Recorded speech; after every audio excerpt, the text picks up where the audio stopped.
This is Rodney's Bait and Tackle, a quirky little bar we've been playing the night before Australia Day for the last 6 years. And tomorrow's Australia Day, so we're here again for a show that's always packed and a lot of fun.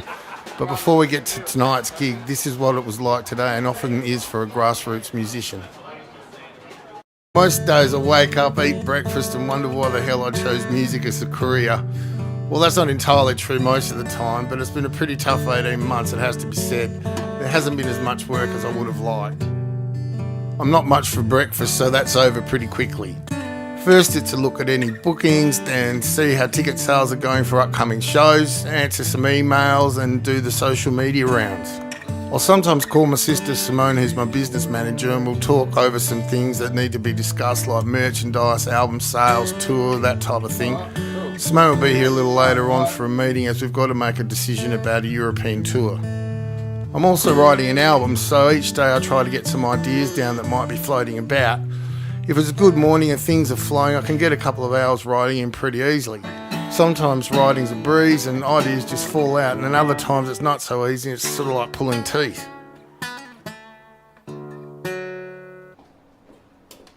Simone's really patient with me when it comes to business. It isn't really my forte. I can frustrate her when it comes to money, and I can frustrate her a lot. Our biggest problem today is getting back to Europe to tour, whereas we haven't toured there for nearly 2 years. Germany and Europe are a big part of our market, which we really need to service. Today we've got to go through the books, do the sums, look at the pros and cons of getting the band back to Europe to do a tour this year. And that's what Simone looks like when I need the credit card. I start thinking about the gig in the early afternoon and decide which guitar I'm going to use that night. By default, I've collected a few guitars over the years. My 1959 Les Paul Jr., my 1980 Les Paul Sunburst Deluxe, and my sponsor's guitar, Tokai Gold Top, are my 3 main guitars. One good thing about playing the small rooms is you don't need to take too much gear.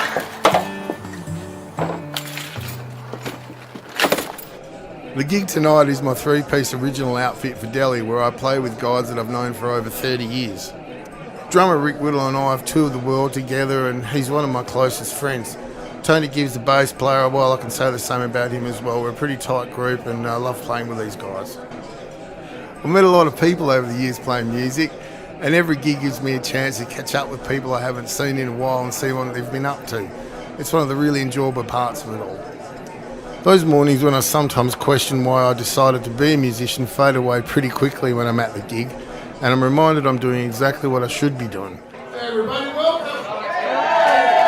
The show at Rodney's Bait and Tackle is a really cool, intimate gig and lots of fun. In 3 days we've got a very different one happening. It's a big one with big sound in a big room, and it's going to be, well, big. I hope you'll subscribe to see it. Thanks for watching.